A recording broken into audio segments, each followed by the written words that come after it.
We go back and listen to the words of leaders from the past, and we're like, oh my God, these people were prophets. I can listen to Malcolm X right now, and it sounds like he's talking about what's going on right now. What I just read to you with George Washington was his farewell address in 1796, and tell me that it doesn't directly apply. This sounds like he's talking about exactly what's going on between Israel and Palestine right now. Oh my God. I want us to reference something right here. George Washington is something that I heard the other day, so I figured I'd look it up. George Washington's views on American involvement in international affairs are most famously expressed in his farewell address in 1796. In this address, he warned the nation against entangling alliances and becoming too involved in foreign conflicts. Key points from his address include avoiding permanent alliances. Washington, let me make sure I'm not on mute, because I just got up. All right. Avoiding permanent alliances. Washington advised the U.S. to avoid forming permanent alliances with foreign countries, particularly European powers. He believed that such alliances could drag the U.S. into unnecessary conflicts and distractions from its primary focus on domestic stability and growth. Neutrality. He stressed the importance of maintaining a neutral stance in foreign conflicts. Washington argued that the United States should avoid becoming entangled in the complex alliances and disputes between European nations, as these could threaten the nation's security and independence. Peace and friendship with all nations. While Washington acknowledged the importance of trade and commerce with other nations, he emphasized that the U.S. should seek to maintain peaceful and friendly relations without taking sides in foreign disputes.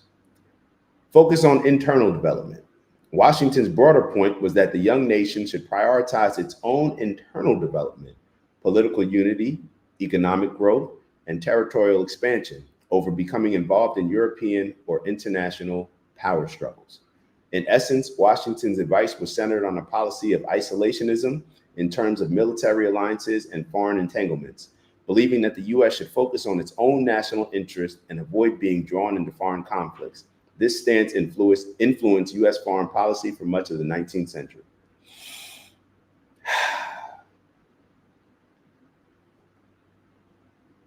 Having a convo with my big bro Pete the other day. A lot of times we go back and listen to the words of leaders from the past, and we're like, oh my God, these people were prophets. I can listen to Malcolm X right now, and it sounds like he's talking about what's going on right now. What I just read to you with George Washington was his farewell address in 1796, and tell me that it doesn't directly apply. This sounds like he's talking about exactly what's going on between Israel and Palestine right now. First and foremost, want to give a huge shout out to everybody that continues to tap in with us, like and subscribe and join our community. If you haven't already, please make sure that you do. We look forward to engaging in some dope convo with you that can help us all elevate. So like, subscribe, and maybe even share the video if you're feeling real generous. On that note, we'll let you get back to the video. See you soon. The reasons why they sound like prophets, because this is just a repeating cycle. But if we don't know the history, then what ends up happening? It'll repeat itself. They dumb us down. They indoctrinate us with a perspective that they only want us to see. We're like these people that really run the country almost have to be sitting back like, damn, I can't believe that they're this dumb. I can't believe that they continue to fall for the same old trick. It's like you already ran this trick play.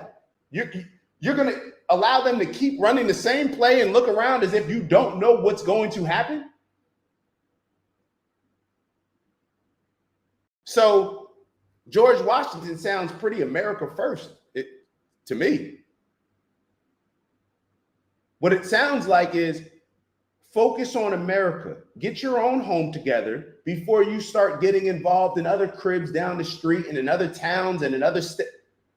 Focus on your stuff. Because as soon as you start meddling in politics with other nations and stuff, then you get forced to have certain alliances. You're creating enemies and ultimately compromising the safety of America and American citizens. And what do we see happening now? We got Netanyahu threatening, Iran, they look at the United States as the big Satan. What do you think George Washington would think about this? What do y'all think George Washington would think about this? This is common sense. This is stuff that we grow up learning in our household, hopefully. Take care of your home first, and then you gotta do chores in this house before you start. My dad specifically, but my mom as well. But my dad, I remember we used to want to go make money shoveling snow at our neighbor's house, or go make money cutting the grass of somebody else's. No, you shovel our driveway first. Then you can go do whatever you want with the neighbors. You cut our grass first. Then you can go do whatever you want with the neighbors. You do your chores in the house. And then you can go outside and do whatever it is that you want. This is common sense. But we do not apply this logic to our foreign affairs. Oh, we're in debt however many $trillion. Israel's economy is doing way better than us. They're able to provide health care, able to give kids an opportunity to go to college, help them a lot more than we help our citizens. They're able to do birthright for a lot of any Jewish American. They can go back to Israel. Meanwhile, oh, no, we'll give them, billions of dollars because, it's weapons and stuff like that. And, we want, and even more than the billions of dollars, it's the support. It's the big brother coming to the rescue and gassing you up and putting the battery in your back to have everybody else in that region hate us because of our relationship. This is not what George Washington says. So why is what I'm saying? Do you guys ever wonder, why is what I'm saying considered not the norm? Why is this George Washington farewell address, why is this not brought up? We bring up all the scripture to justify why we should go to war, to justify why we should kill this group, that have nothing to do with us. But we don't even take the advice of George Washington. We didn't learn this, and I never learned this. I learned this a week ago. And this was the first time that I looked it up on the show with you all. Why aren't we learning these things that should be shaping our perspectives, but instead we're fed propaganda by MSNBC and Fox News to get us to have a certain perspective, a biased perspective that condones whatever it is the government wants us to do, that condones whatever it is Big Pharma's behind.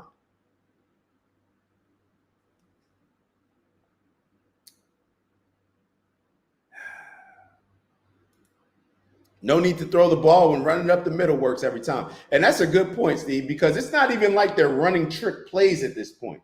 They're literally just running the ball up the middle, and we're confused. They're not even running trick plays. This is right in front of our face. It took me 5 seconds to look this farewell address up.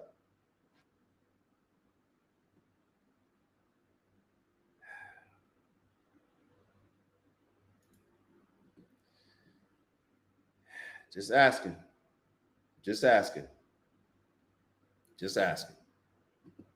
Unc said it's a horrible person that would not clean their kitchen, but go to work to clean Burger King's kitchen.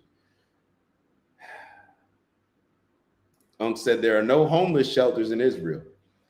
Interesting point. Yeah, and this is not an attack on Israel.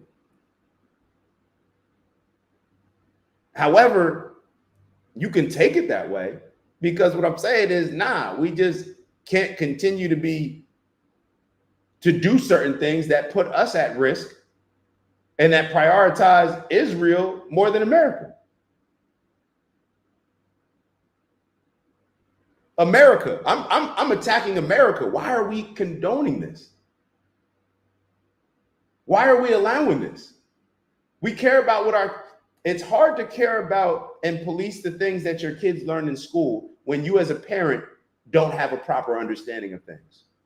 It's hard to teach your kids proper historical perspective when you're not interested in learning proper historical perspective, when you'd rather just get your information from the news, when you don't want to read books about the history of America, when you don't want to watch YouTube documentaries, when you're not into that type of stuff, when you don't care about the Holocaust and learning about, well, okay, Hitler, okay, so they taught us this about Hitler. And then we saw Jesse Owens go over there for the Olympics, and Hitler being such an evil person, why would Jesse Owens say that he was treated better by Hitler and the Nazis than he was when he returned back home to America? Now, people will hear that and say, like, are you celebrating Hitler? Are you celebrating the Nazis? No, dummy. I'm criticizing America. But we're the moral compass for everything, right? Let's continue.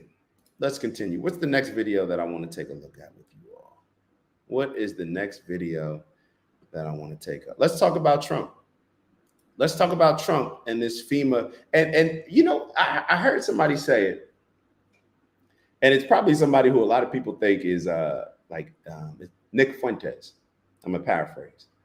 Somebody who's seen as a white supremacist, hates black people, hate Jewish people. Cool. He said that the worst part of what's happening with Israel, and don't quote me on this, it's not an exact quote, this is what I took away from his comment, is the fact of how it will, the light that it will put so many Jewish Americans in. And I talked about this before. In real, what do? We tend to judge people by the most radical people in their group. And it's a shame. It's a shame that that's going to happen, and hopefully it doesn't happen. But let's get into this, and this is another example of what we're getting ready to get into as far as something else that's going to make us look at Jewish Americans some type of way, just based on what the government is doing with Israel. Now, should it be that way? No. Should we judge all cops for the bad actions of a few radical ones? No. But what did we say the other day? It would help, you know, if a few of the good cops, you know, raised their hand or at least stood out and condemned the ones that were doing bad stuff. That would help. You don't have it's not your responsibility, perhaps. It's not your obligation, whatever, to do such things. Well, then you kind of got to understand human nature and accept that that's what people are going to do. Happens with black people all the time. It is what it is. That's how life goes. That's how human nature is. Let's get into this video. It's Dak. Just want to thank you for checking out our video and visiting the OG Network. If you enjoyed the video, please make sure that you give us a like. And if you're looking to join a community of inspired individuals striving for purposeful abundance, subscribe. And if you're feeling real generous, share the video with some friends and family. All right, I'll see y'all soon. Ew.